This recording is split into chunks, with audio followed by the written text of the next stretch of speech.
Good evening, everybody. We're in Houston now. Going to be making a delivery actually tomorrow morning for me. Later on in this video for you. We're on the west end of Houston right now, actually in Katy. We're getting ready to cross underneath the Katy Tollway right now, also known as Highway 99. Yes. So we're still about, I think, roughly 20 miles out from the customer. I figured, it gives me plenty of time to kind of give you an update on how things went coming over from San Bernardino, and have something else I want to talk about that was asked. I was asked about if I had any input on this. Anyway, let's talk about how things went here.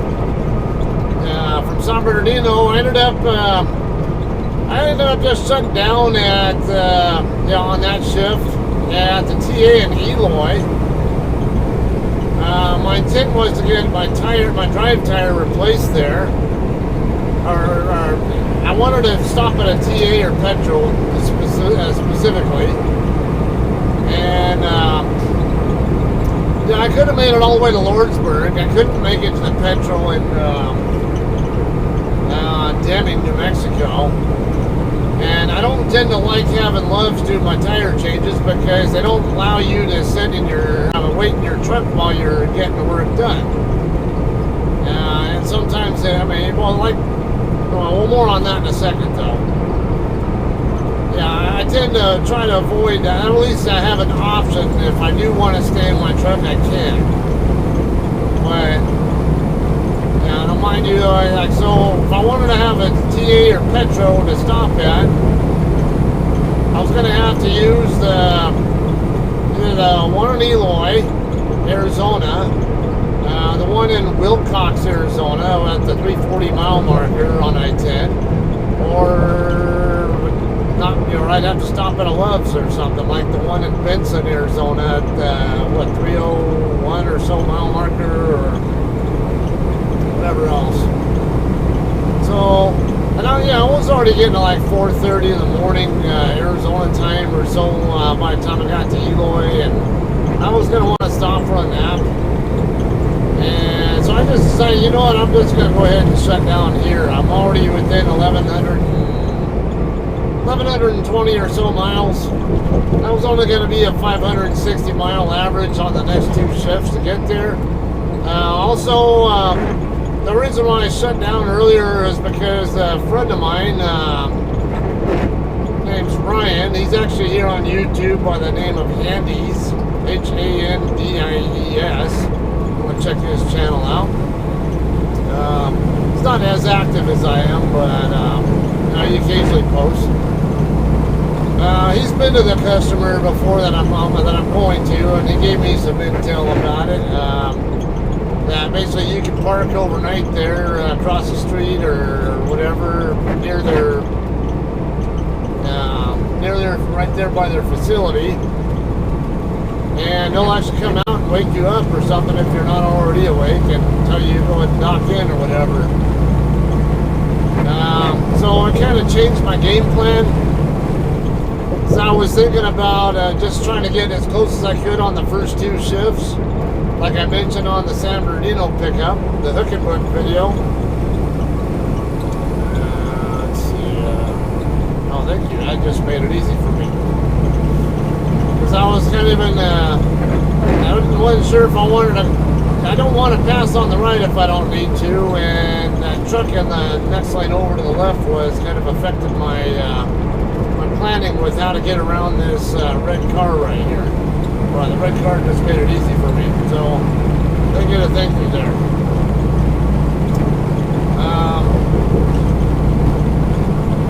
Alright, so anyway, after I found that out, and I can do it, and I'm going to be able to do, I found out my ETA is sufficient where I can do an entire 10-hour break before it's time to deliver my load. Or just barely enough to do a full 10-hour break before my appointment time, so it worked out perfectly for me. And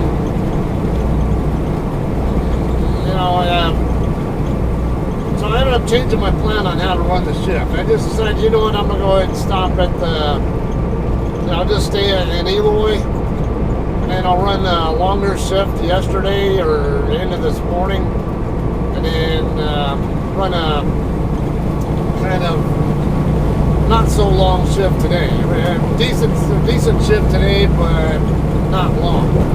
In fact, it's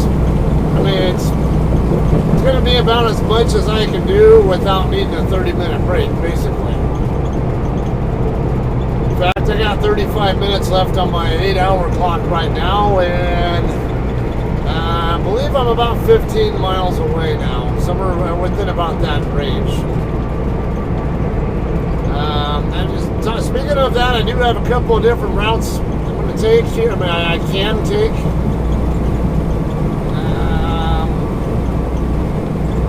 I need to go all the way over to, what's that, 610 or so? Yeah, I-610, go north. And backtrack on US 290 to get to where the area where the receiver's at. Or I can come up, I forget the name of that tollway coming up here. Not the one, not Highway 6 coming up, or 8 or whatever. Yeah, 6 is the one that's coming up. The other one that's coming up here. There's a couple of customers I've been to or have flagged on my map that are both in here. I'm going to slow down because the speed limit dropped. Alright, kind of like pick your poison. Do I want to take the a little bit more direct route and then cut straight up that tollway or whatever that highway is, I forget, or then kind of cross the same street where I can't remember that customer's at that I've been to before. Go past them basically across surface streets, or take that tollway all the way up to 290 and then take 290 east.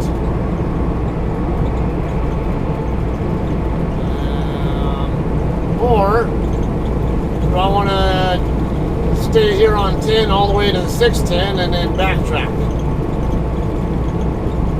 I don't know which way is actually going to be the quicker route. So, I mean, it's like I say, no matter which way you go, it looks like there's kind of a pick your poison situation. I prefer to stay on big roads as much as I can if I'm going to be in a pick your poison situation between at least three different routes that I can consider taking. Come on over here. I know there's another truck coming up behind me, and I know there was another truck that was 2 lanes over from me also earlier, so kind of clear that area up for the speeders. I'm speeding myself, but not by as much. Not nearly as much as this guy. Easy way transportation. Not like I care though. Not my problem to worry about. Okay, I don't know. I might just go ahead and take the tollway up, and then work my way southeast on 290 until I get over in the area where the customer is at. Alright, so that in mind, I can finish talking about what I was talking about here. Had the, Eloy. When I got done with my 8-hour sleeper berth, I went and checked in to try to get my tire replaced, my drive tire replaced, and they didn't tell me anything about how long the wait it would be. I just figured it'd probably be a couple hours, and not like it was really super busy or something. I mean, they had stuff going on, but it didn't seem like it was that busy. Then it turns out after my 10-hour break's already up, and I'm getting hungry because I was figuring I was going to eat while they're doing my tire, and get ready to roll as soon as they're done with my tire. But they took, it was already after my 10-hour break was complete, and they still hadn't called. So I went in and asked them, well, hey, how close am I to being called in? Said, oh, you're still second in line, and it'll be another hour and a half to 2 hours. I'm like, yeah, take me off the list. I'm not waiting. All right, Sam Houston Tollway. Yeah, San Houston Tollway is the one I'm going to want to take up there. That's Highway 8. Okay, yeah, I don't need this freaking paragraph told to me about. I got 29 minutes left on my clock. I can figure it out by looking at it.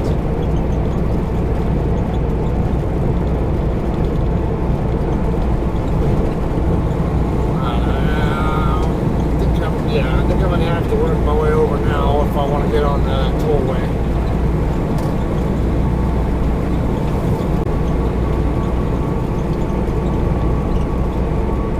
Okay, yeah, so I ended up telling him just take me off the list. The tire's not urgent, but it's, I need to get it taken care of soon, but not so soon that I need to do that. I'm going to do it right then and there. And I wasn't going to hold up my load and my trip management strategy, you know, for trying to plan on being ready for a good for reload. So yeah, I took myself off the list, got myself a bite to eat, and then it turns out while I'm sitting there eating, my trainer actually sends me a text message, asks me, "Hey, where you at?" So I go, I'm in Eloy. And then at the same time, my wife texts me as well and asks me what my truck number is. I'm like, so I put two and two together, figured that my trainer, Joe, had to talk to Dora, because we talked a lot. And told her that he thought he was at the same place as I was. Here's the San Houston Tollway right here. We're going to head north on it. Up to US 290, and then we'll go east on 290. Anyways, I didn't really think too much of it because not like we have a whole bunch of blue Peterbilts for JCT. There are only maybe half a dozen of us at most. I know of at least about 4 of us for sure. Might have a couple more, but that's about it. Out of about 800 trucks, that's all you have in the entire fleet that is blue Peterbilts, and one of them being my own. And so I figure, and it's very common for my friends here. Sometimes they'll say, "Hey, are you in such and such place?" And they'll tell me whatever place, and it's not the same place that I'm at. It's somewhere totally different. So it's pretty common for my friends to mistake my truck with someone else's. And then I'm walking back out to my truck, and I realize that Joe's truck is parked just 2 spots over from my own. And I'm walking up. I'm still far away from both trucks, but I can see them both. And I see something in the driver's seat. I thought it was him. I couldn't tell if it was him or his dogs. So I move, I start flipping them off, or flipping the truck off just for fun, because that's kind of how we do things. And I'm thinking I'm flipping him off, and then as I get closer, I realize it's his dogs all in the seat. So I was flipping his dogs off. Then I get up to right about what is with these people? It's a 65 zone. Get out of the way. I can't get around this guy because the traffic won't let me.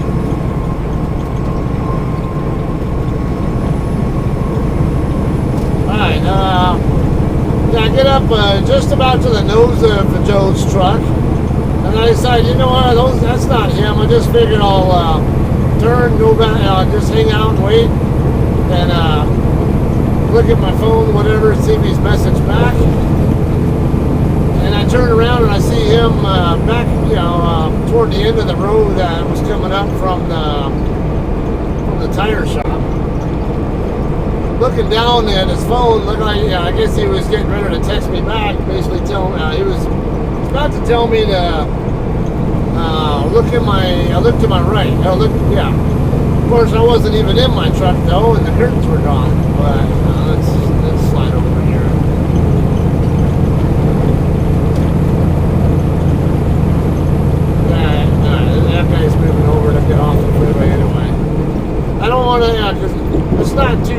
away from here to 290, and I don't want to get in a position where I can't get off the freeway, the tollway. I mean, it's not a freeway when I need to. So I'll just kick back here and deal with this for now. Alright, so this exit right here that I'm passing by, this is one of the routes I could take. I could just go straight across to the east and not too far before I get on to before hitting 290. It's over in that area, but I don't want to go that way. So now I don't want to deal with traffic lights and all that kind of stuff, especially when I'm getting a little critical on my clock. So we'll keep going this way, take 290 over. Yeah, anyway, yeah, he ends up, he's looking down because he's busy texting me, and I'm looking right at him, and then he finally looks up and realizes I'm looking right at him, flipping him off and all that kind of stuff. So then we're getting to hang out there for a little bit with him. It turned out one of the other blue Peterbilts from JCT was also there in that same lot, but it was parked over by where Pizza Hut is at, while Joe and I were parked over by where the truck wash was. So, case in point, hey, I'm not the only blue Pete here.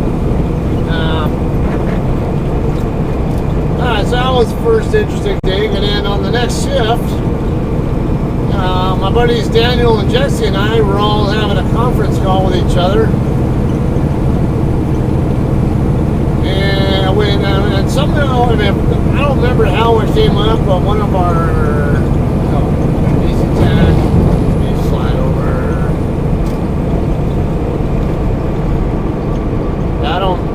I have transponders, so I don't need to go through that cache thing. Just keep on cruising right on through.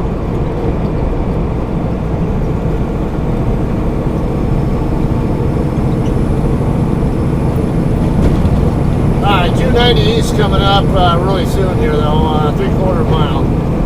Anyway, there's another driver with our company who all three of us know by the name of Lester. We all have extremely positive things to say about him. Really nice guy, real good, easy to get along with, very respectful and all that kind of stuff. Older than us, I know older than me at least, but yeah, I know Jesse and his wife have met him before, but Daniel and I haven't, except for online. We've interacted with them numerous times online, or I think maybe even by phone or something, but never actually met in person. And then I stopped for fuel at the 5 mile marker in New Mexico, and then all of a sudden, guess who's in the lane right next to me on my right? Yeah, it's Lester. That was so I had to get a picture of he and I together, and I ended up texting it to Daniel and Jesse and say, hey, look, speak of the devil. Oh, it's funny.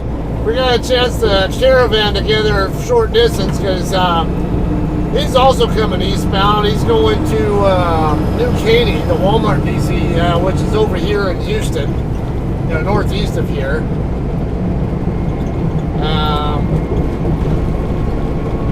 We started a caravan, but when we came up on the Lordsburg, New Mexico way station, I got a bypass signal so I could just sail right on by, but he got pulled in, and then not only got pulled in, but he got a level 2 inspection done as well. Okay, looks like we'll have I don't know, a couple of exits to go or so. I don't know. It's after the Fairbanks Northwest crossing area. I see a Walmart just to the left of the highway here that I'm going to be should be exiting right around that same area where the Walmart's at. Maybe just I would imagine just a little bit after. I'll tell you, once I get zoomed in, once I get closer, there's a couple of different exits I could possibly take. I'll figure out the exit names when I get closer. I didn't really scope it out. I know pretty much how the customer is laid out because I've looked at them before, but just look at the map and then wherever the heavier roads are, that get me closest to there, is what I think I want to do. Alright, no, not this road, so slide over. Alright, I might have to hold off on talking about that topic, which is, I haven't even mentioned what it is. That would be a couple of issues between new training requirements for new CDL drivers. I really should read more on that anyway. I have kind of an idea what it's about, but I want to get a little bit more detailed breakdown of what exactly that entails before I really comment on that. And also we'll be talking about the topic of 18 to 20 year olds driving OTR. So we'll have something coming up on that. I don't know when. Might talk about it later on in this video when I leave the receiver. Might talk about it on the next video, my next pickup, which will be at the Tyson plant. Actually, this right here is, I think this exit here is what I like. Like Piedmont or whatever it's called. Yeah. Definitely this one coming up. This street that I'm getting ready to cross over was the one I was thinking about using, but it doesn't have a direct exit to it. So we come over here. It looks like I'm going to hook off to the right, and it'll take me to the take me to the west, and then it's a very short distance. I turn left, and then a right turn right after that, or shortly after that. So we're getting really close to the receiver now. Yeah, and my odometer is right in the area where I expected it to be. So, slide over here. Right.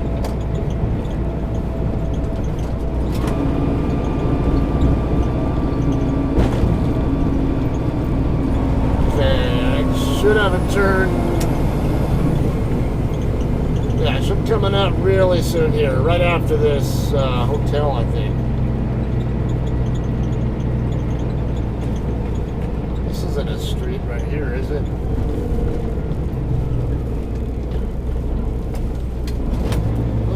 Looks like the one. Yeah, I'm pretty sure this is the one I want. Yeah, it is. Okay.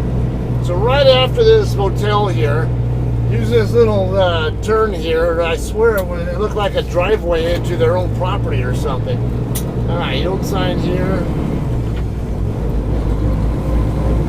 Okay, we're going to make a left turn onto, I can't read it. It disappeared because the 40 mile an hour zone here coming up. Before I even get to that light up there, it's going to be a left turn. We're clear there. Looks like it's going to be, I think right after this, Groves Industrial. Yeah, so this street right here where this SUV is turning, or just went across is where I'm going to turn. So we'll hang a left right here.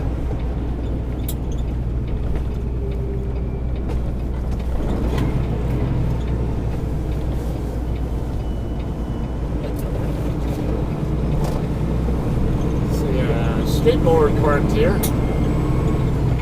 Okay, short distance down, and right about where that bobtail's at, I'm assuming there should be a street right in that area, or maybe even before him. Actually, no, before him. It's right here. To make a right here on this street.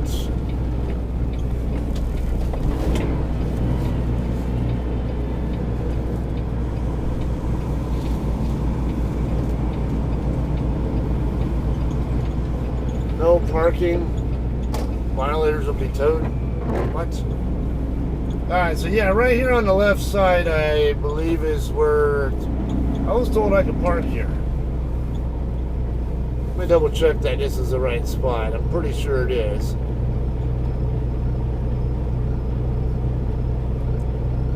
Yeah, that's them.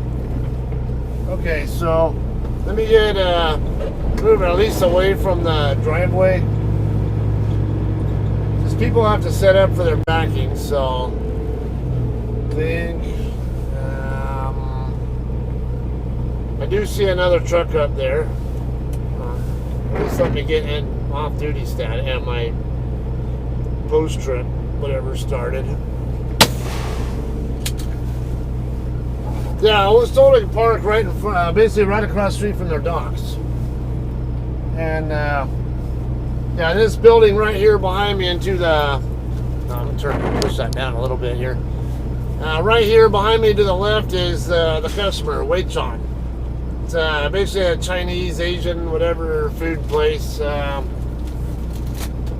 mean, it's primarily Chinese, I think, but I also saw Thai-related stuff here, I thought. Beef, meatball, dumpling wrapper, egg roll wrapper, spring roll shell, vegetable, pork and leek dumpling, high pork and Chinese spinach dumpling, high pork and leaf mustard dumplings. It's a lot of dumplings, wonton. Okay, so yeah, it sounds like mostly all Chinese food. Frozen fish ball with shrimp, milk fish ball, Thai fish tofu. Thai fish tofu, that's the one I was thinking was, maybe there was more, but yeah, it's mostly all Chinese. It's like frozen fish ball, wasabi flavor. Wasabi!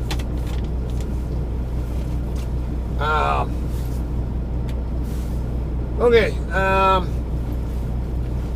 close that up.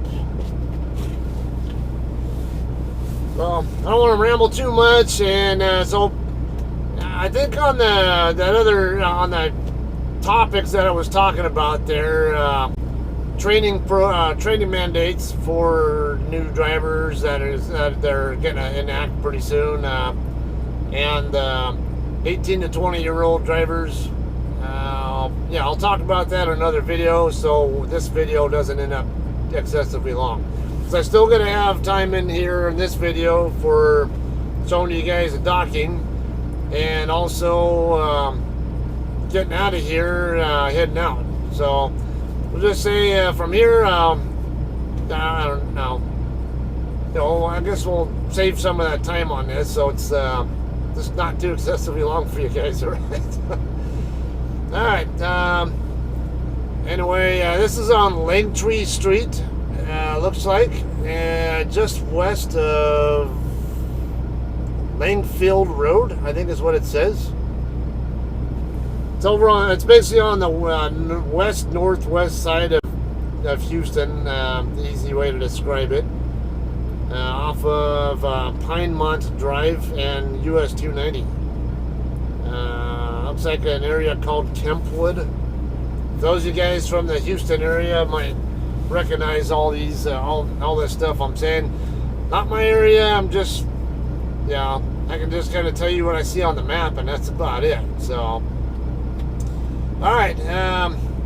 So yeah, we'll press on some more, I guess, when it's time to dock in, right? So stay tuned, and we'll see some more of that.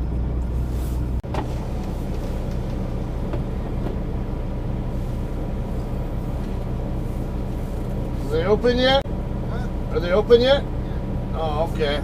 Yeah, someone told me they actually come out to your truck, and What? yeah, someone actually told me they come out to your truck. They just told me to get this far door over here.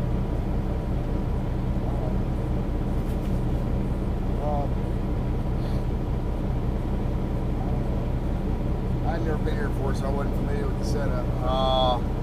Yeah, this is my first time coming here, but not the first load I've had that was coming here. And some friends told me about how the setup, how ideal the setup would be. Yeah, and they said normally they do put us in that first door right there. Yeah, there's really fast from what I hear. Really fast. Yeah, like not even an hour. Like 35, 40 minutes is what they tend to take, even if you have like 40,000 pounds. Are you in a hurry? No, I'm not either. No, I reload in center this afternoon, and I'm gonna want to stop at the Flying J over there off 545 and get a shower before I do that anyway. So, The reason why I asked if you're in a hurry, I'd let you go first. I didn't. Doesn't matter. all right. Did you already give him your bills or what? Huh? You already gave him your bills? Oh, okay. I'll just pull up the flat side. All right.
Alright guys, it's time to make our delivery here.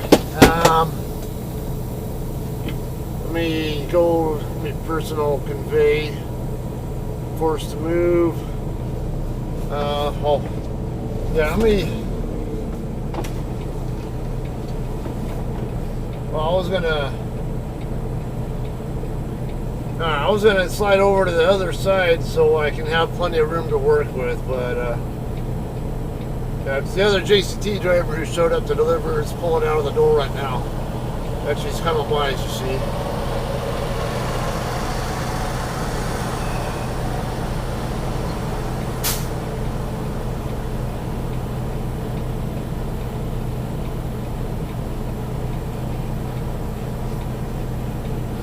Okay, it should be a real simple docking.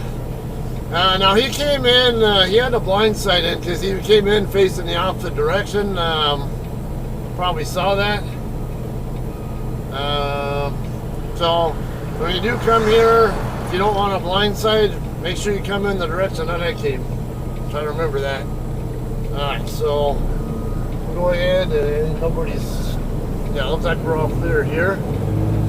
I'm going to get my tandems over here this side of the street.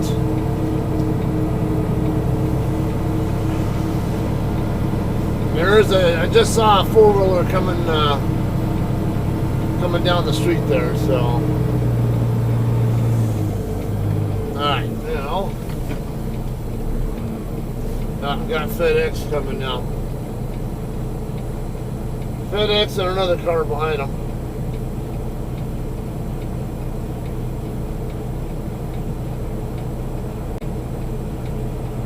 And the car turned into that lot right behind me. Alright, we're good. Okay, I'm a little bit too close to the curb. I want to be close to the curb, but not too close.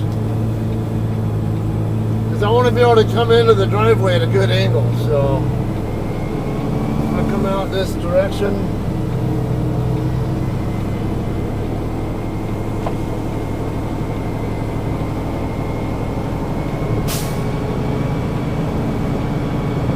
What the fuck are you doing?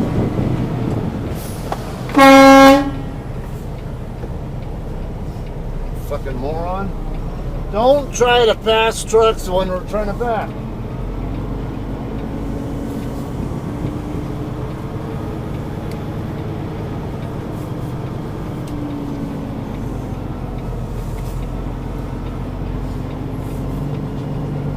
Not smart.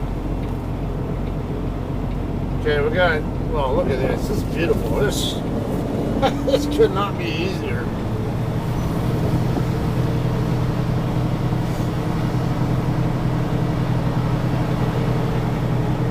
remember, my tractor has to kick out into the other side of the street for my trailer to get where I need it to be.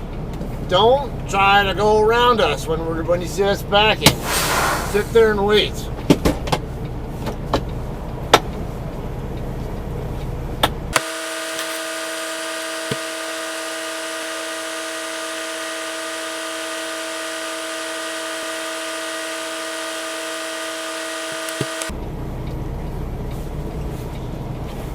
Alright, let's finish this dirty deed up.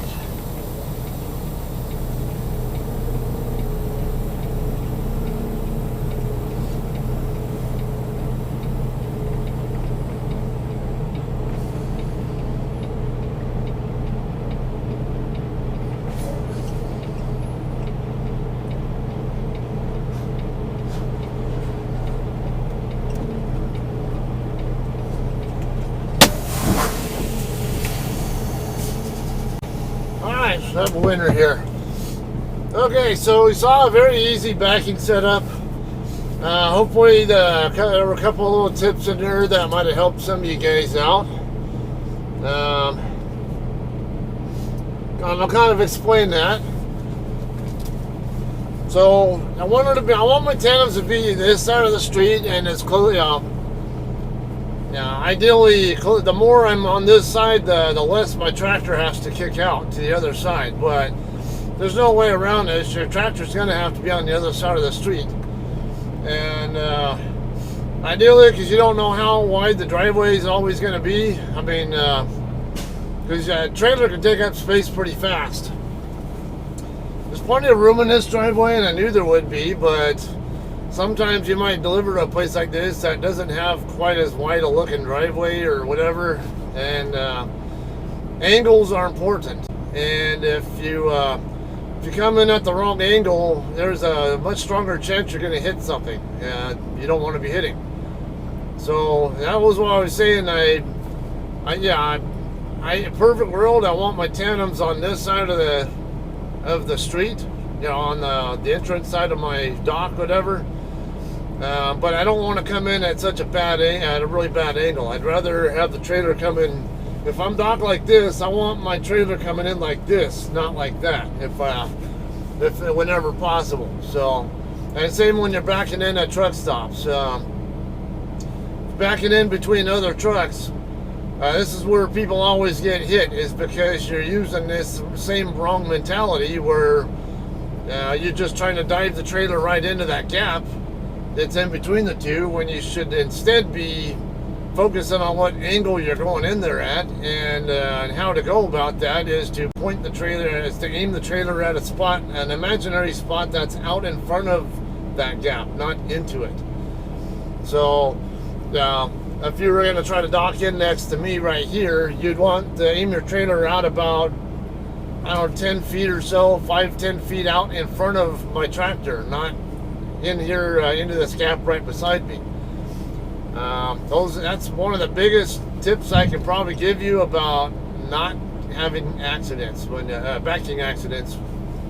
If you're newer to trucking or whatever, maybe you're an experienced trucker, you just aren't that great at backing. There are people like that, so that's why I like to give some of that little insight. Whoever can find this helpful, I don't really care what your experience level is. It's if it's something that you hadn't thought of before and maybe helps you, hey, great. Anyway, it is about 8:40 now, so the other guy was in the door for maybe right around 35-40 minutes, I would say, somewhere around there. It wasn't very long at all.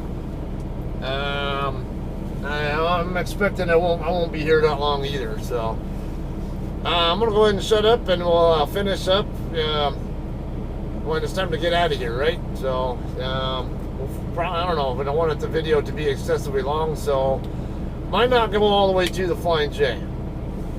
We'll figure it out though.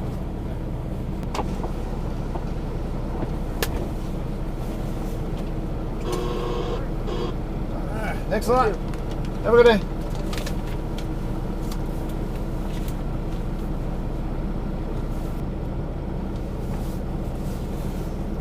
Okay, guys, we're all done here. It's 9:15, so I was only in the door for right at 35 minutes. 8:40 is when I got knocked in. So we're good to go. I'm gonna go ahead and pull forward, close my doors.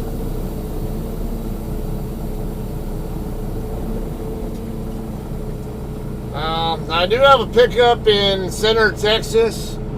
Found out there's a Flying J actually in New Caney. I was thinking about using one over here on I-45.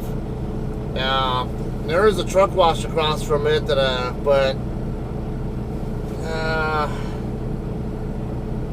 don't really want to deal with that shit show kind of stuff going on over there. I think I'd rather go up to New Caney.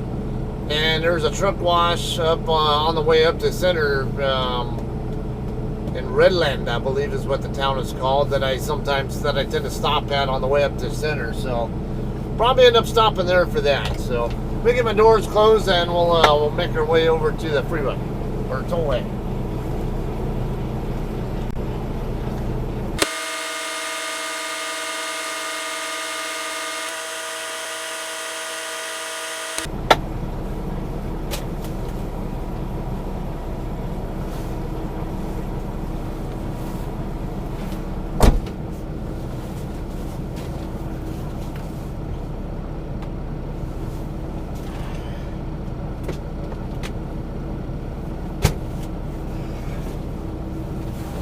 Alright, protein drink time. Premier Protein. This is Caramel. These are delicious.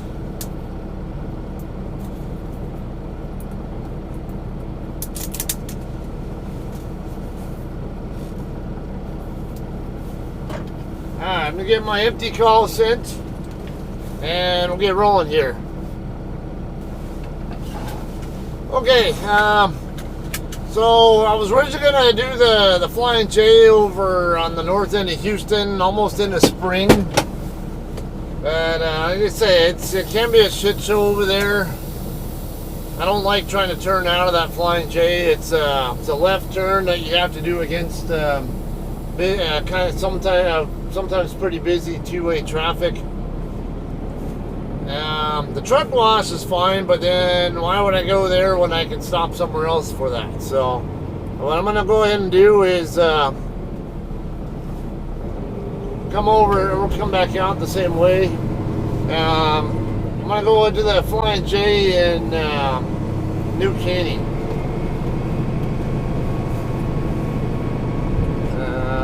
Okay, so yeah. Cutting corners like that, you shithead. I like making people make the turns proper. I'm an asshole like that. It's like I'll come right up on the limit line just to force you to make your turn the correct way. Teach you a lesson.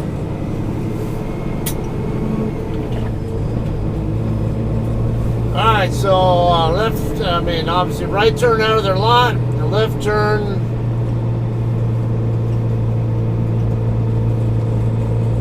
onto this street, Lanefield, and then right onto Piedmont. And this street will take me right up to 290. It'll be right up here on the right side. I'm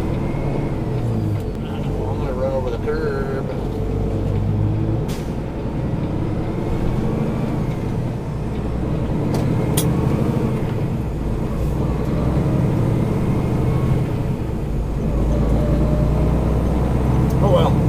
Okay, so way out of here that I'm going to use 290 east over to 610 east, and then 610 will take me right over to I-69.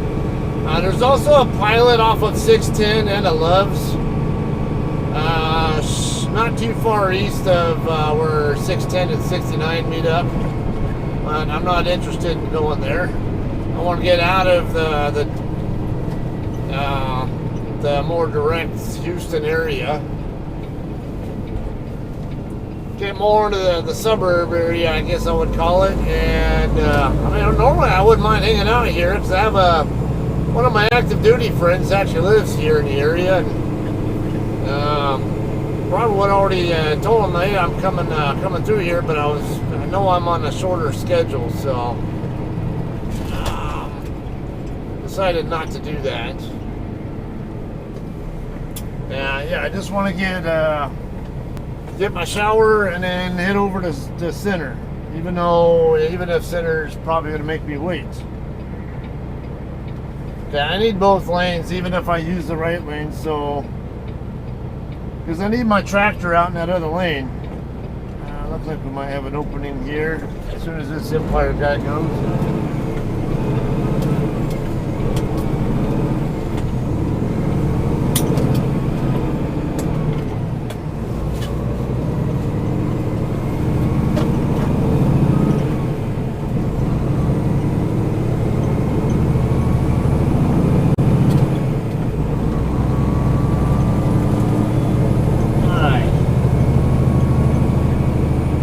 I'm gonna need this lane over here on the, let me move left, because gonna need to work my way onto that ramp up there.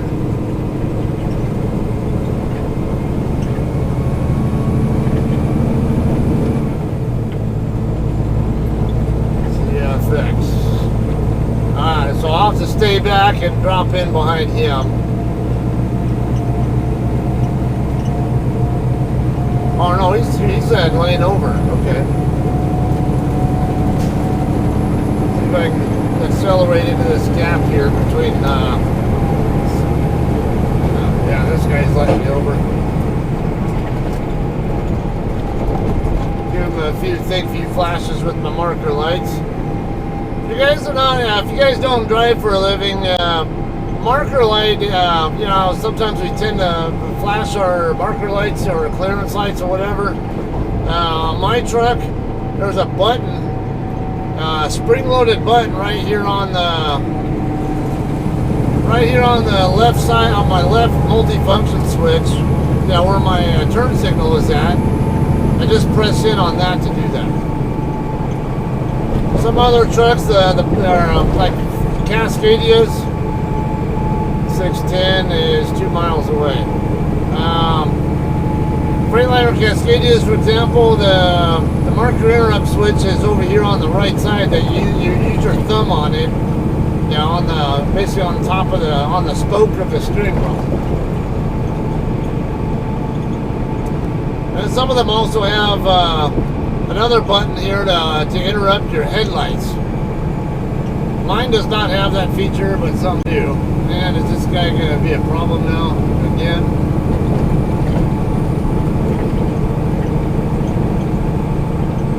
Come on, dude. You know we're coming up on an interchange like that. You know I might need to, I might possibly need to come over. Why the hell would you accelerate into the space next to my trailer and just camp out there? That's just a boneheaded thing to do, or you're a fucking asshole. And I know he's not being an asshole because he's the same guy who let me come over earlier. And I noticed he did start backing off again after he saw my turn signal. So he's just not using his brain there. Okay, I want 610 north.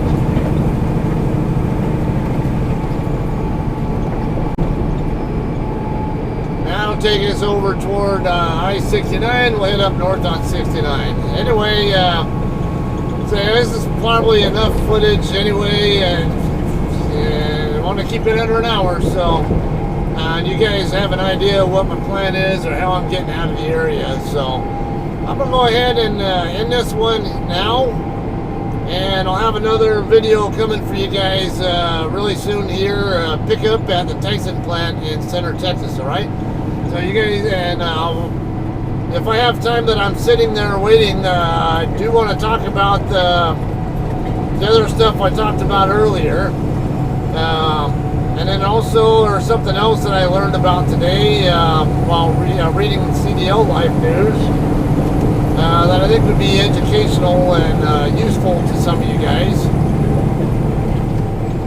And we'll talk about that as well. Basically about GPS not GPS devices, but why you should not be blindly following GPS. So yeah, we'll talk about all that later. Meanwhile, I'm going to go ahead and end this, and we'll do a completely different video on that whenever I have time to work on those kind of things. And we'll see you guys then, alright? Thanks for watching, and we'll see you guys later.